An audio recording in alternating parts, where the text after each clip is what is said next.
We're Sallee and Joel, the Duntins, and I'd like to introduce Joel. Yes, he is my husband. He is a lovely, lovely guy, if I do say so myself.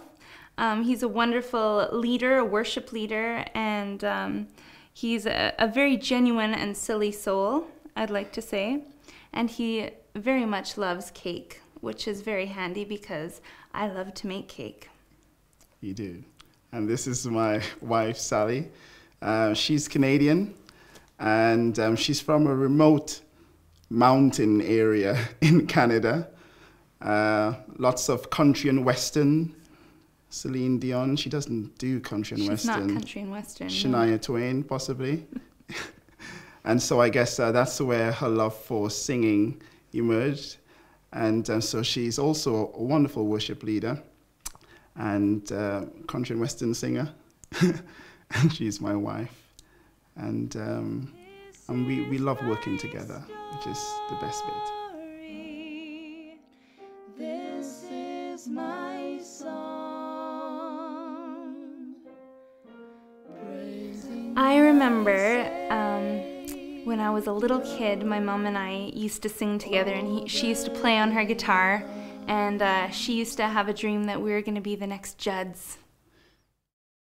And my earliest memories, my dad had a record player, and whenever he left the house, because he was very strict, my dad, and whenever he left the house, it was time for us to pull out all the records, and so we played a lot of music when he wasn't at home, and my mom sang as well.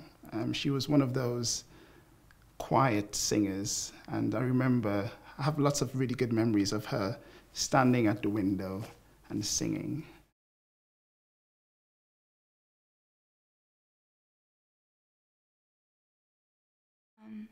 I think God has created us to be a community, and I think that is the biggest role of the church in the life of a believer. We're meant to be there for each other, and we're meant to be really open and honest with each other and kind of live life together. We're not meant to live it alone. That's why God didn't just create Adam and leave it at that. We were meant to be together in community, and I believe that's what church is for. I just really like the model of the church that the New Testament talked about, where people met together, they shared their life together, they ate together, they studied together, you know, and it has much more of an intimate feel. And I think one of the most important things that we as a church could be is intimate with one another and be vulnerable and be authentic. And I think without that, it just becomes a thing.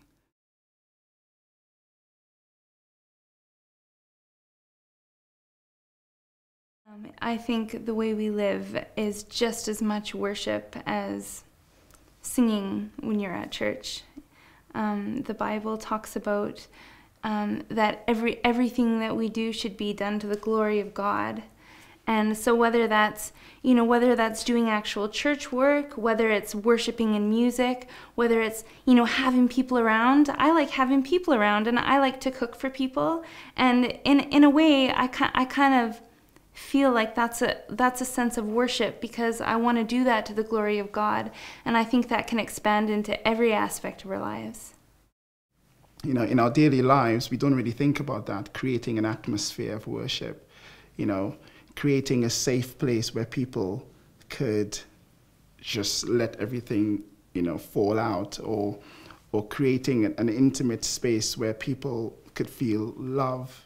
And I think as a person, I think I always have to remember that when I'm worship leading, when I'm up there on the stage, have I been nice to people? Have I been loving to people? Have I shown people that I care about them? And there's no way I could act like that towards God, but not be loving to my pals.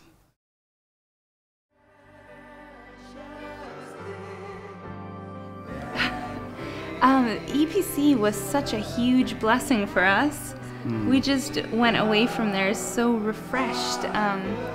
It's just amazing to be with so many worshipers, so many, like everyone there was pastors. Everyone there is intentionally working for God. And when so many people like that come into one place and begin to worship, there's something really special about it. It's really good. It's always a blessing worshiping with other people who are very gifted in their area of music.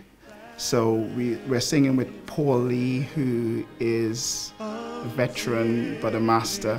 In fact, my little story with Paul Lee is that the first time I decided that I wanted to sing was when I saw Paul Lee sing at a church. And I heard him singing and I thought to myself, wow, he's really good. I think I want to do that.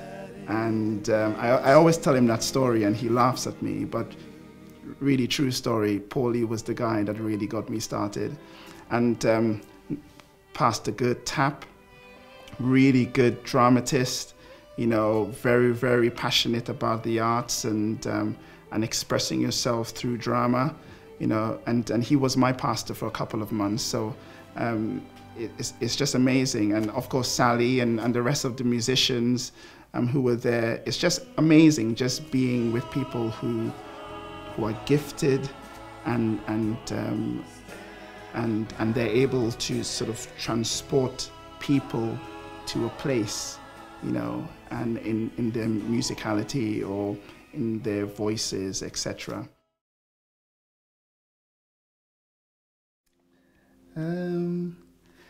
My faith looks up to thee, thou Lamb of Calvary, Savior divine. Now hear me while I pray, Lord, take all my guilt away, and oh, let me never stray from thee aside. I think that's the words.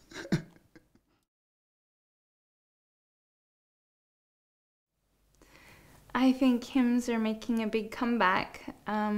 You see a lot of the worship artists, especially the likes of Chris Tomlin, who are doing a lot of hymn arrangements to kind of make them a little bit more relevant for the music of today. And I know, especially here at Newbold, when we do a hymn in the youth service on a Friday night, man, that's when people are really singing full volume. And I think that deep down, people always are having a soft spot for the hymns.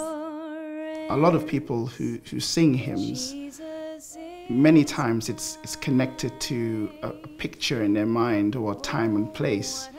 And songs like Blessed Assurance, Jesus is Mine, you know, when I remember that hymn, I remember the wedding I was at, or the funeral I was at, or the baby dedication.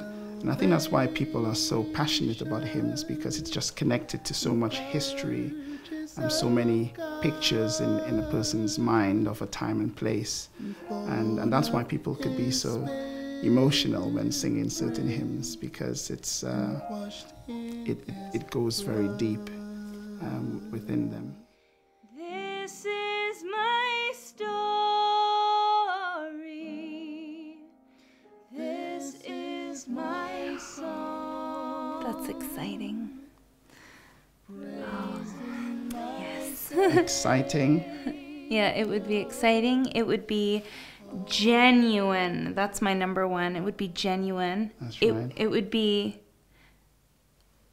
I have a big thing about worship bands and worship leaders. You know, it doesn't have to be, you know, perfectly polished every time, but I really feel that it's important not to be distracting people from the worship with mistakes and stuff like that, or out of tune guitars. So definitely to work on that. And yeah, it would be enthusiastic and it would be abandoned as well, where people aren't thinking, what is the other person on the side going to think if I worship in my style? For people to be able to explore their worship styles and to be able to step out of their comfort zone as well in worship. It should be loud and soft at the same time. Can we have that mix? I don't know. I think of course you can. You can. Yeah. Just full of life, you know? Yes. Yeah. Yeah. And it has to be meaningful. I think worship that is not meaningful is just the most empty experience ever, you know? Yeah. And I'm not very good at talking. You know, there's some people who they're able between songs to be, you know, quote a text and they sound very intelligent. You know, I'm not really that kind of person. I really admire people who are like that.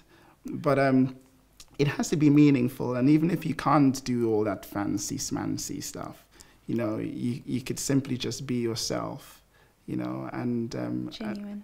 Yeah. And I think people know when you're not being yourself. People know when you're putting on an act, you know. And I've just learned just to be myself, and I think that's what seeps through in the end, really. Mm-hmm.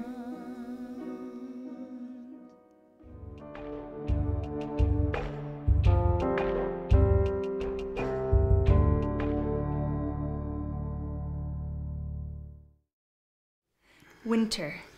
Water. Open. Octopus. Rigor mortis. Rainy. S. Sally. Sweet. H. Happy. House. I. Igloo. Ink. Babies. Ooh. P. Oh, P. Seriously. Platypus. Painter. Thank you very much.